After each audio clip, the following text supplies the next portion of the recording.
कि नेहरू जी, मैंने आपको 6 महीने पहले चीटर बोला था और आपने हमको अध्यक्ष बना दिया। और एक दो नेता मंत्री ऐसे हैं कि जिनको 2024 में सांसद के लिए 80 लोकसभा सीटों के लिए उनको जगह दी जा सकती है। लेकिन वहीं ये कोई पुख्ता जानकारी नहीं है, लेकिन सूत्रों के मुताबिक और मीडिया रिपोर्ट के मुताबिक ये बातें चर्चाओं में इस समय अपनी जगह बनाए हुए हैं। सन 1947 को लोकसभा का गठन हुआ और उस लोकसभा के दूसरे अध्यक्ष रहे हुकुम सिंह ने नेहरू के कान में ऐसा क्या बोला था कि जिसकी वजह से अब शायद वरुण गांधी की बीजेपी पार्टी से टिकट कट सकती है। नमस्कार, मेरा नाम है दुर्गेश मिश्रा। हाजिर हूं एक बार फिर से नए मुद्दे के साथ में। दरअसल उत्तर प्रदेश में लोकसभा चुनाव है 2024 में, और उस लोकसभा चुनाव में कई दिग्गज नेताओं की टिकट कट सकती है।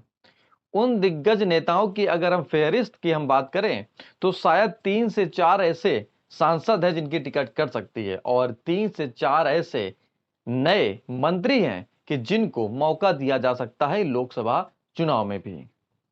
अच्छा, दरअसल कहानी क्या है ये भी आप बात समझने की कोशिश कीजिए। उत्तर प्रदेश में एक फायर ब्रांड नेता रहे वरुण गांधी, जो कि उत्तर प्रदेश में ही नहीं बल्कि भारत में ही रहे हैं। वो कांग्रेस पार्टी से पहले आते थे, क्योंकि इंदिरा गांधी, जवाहरलाल नेहरू उसी पार्टी से निकले हुए हैं, लेकिन वर्तमान समय में वो बीजेपी पार्टी में है। इसके साथ साथ उनकी अगर छवि की बात करें तो पूरे भारत में जानी जाती है। भारत का कोना कोना उनको जानता है।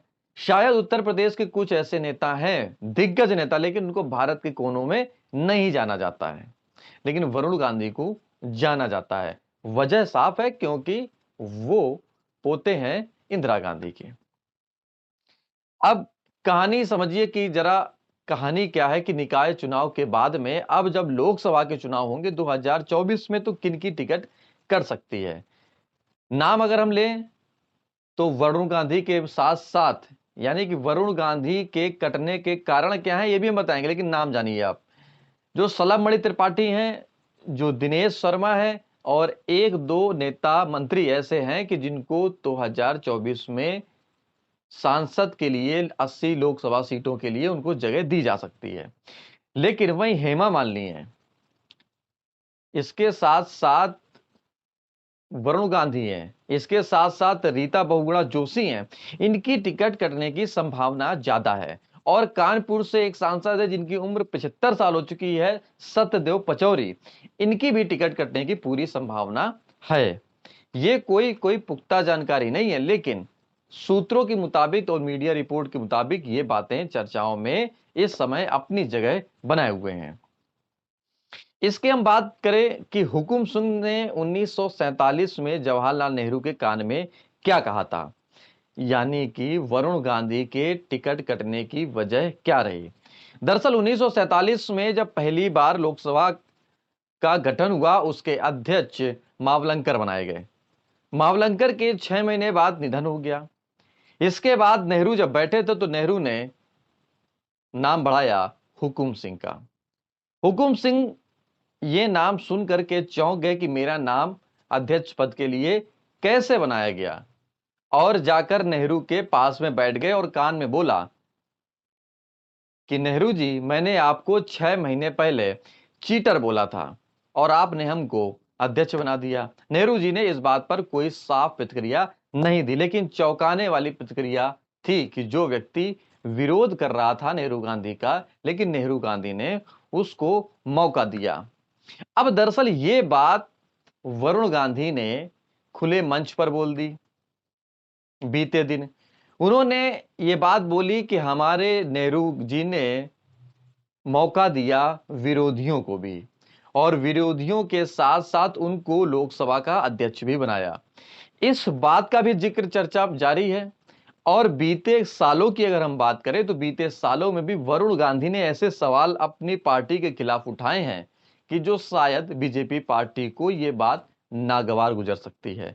सोशल मीडिया पर उनके ट्विटर पर सवाल पूछना बीजेपी पार्टी के लिए ही खुद भयावह साबित होता रहा है। हालांकि जब से प्रधानमंत्री 2 कार्यकाल संभाल चुके हैं, उसके बाद से वरुण गांधी की जो छवि है वो सिर्फ पीलीभीत तक ही सीमित है। इसके बाद उनकी छवि नहीं है। लेकिन अगर टिकट कटता है तो क्या वरुण गांधी किस पार्टी में शामिल होंगे, इसको भी जरा समझने की कोशिश कीजिए। उनके पास 2 रास्ते हैं। 2 से 3 रास्तों के बीच की हम बात करें तो सबसे पहले रास्ता है कि वो कांग्रेस पार्टी में ही जा सकते हैं, क्योंकि कांग्रेस पार्टी ये बात जानती है कि उनकी छवि एक यूपी नेता के तौर पर नहीं बल्कि पूरे भारत नेता के तौर पर है। वो कमांडिंग संभाल सकते हैं। दूसरी बात यह है कि वो सपा पार्टी में जा सकते हैं, लेकिन सपा पार्टी भी वही आंकड़े पेश करेगी जो बीजेपी पार्टी पेश करती है, यानी कि सीमा रहेगी पीलीभीत तक। तीसरी बात यह है कि जो गठबंधन अगर यूपी में बनता है, सपा, आप या कांग्रेस अन्य पार्टियों के दल मिलकर बनते हैं, तो क्या वरुण गांधी इन दलों के साथ सामूहिक तालमेल बैठाएंगे? अब दरअसल 2024 का चुनाव मोदी के लिए बड़ा अहम है। वो इस वजह से है क्योंकि कर्नाटक में कांग्रेस की सरकार बन गई। सबसे बड़ा झटका कांग्रेस की सरकार नहीं बल्कि वहां पर एक एक वोटरों की जो गिनती हुई, उसके बाद में जो सपोर्टर दिखाई दिए, वो पहले तो लग रहा था कि बीजेपी पार्टी में है, लेकिन वोट की गिनती के बाद में सीधे तौर पर कांग्रेस पार्टी की सरकार बनी। लेकिन यूपी में ऐसा ना हो, इस वजह से बीजेपी पार्टी एक एक सीट पर अपनी नजर रख रही है।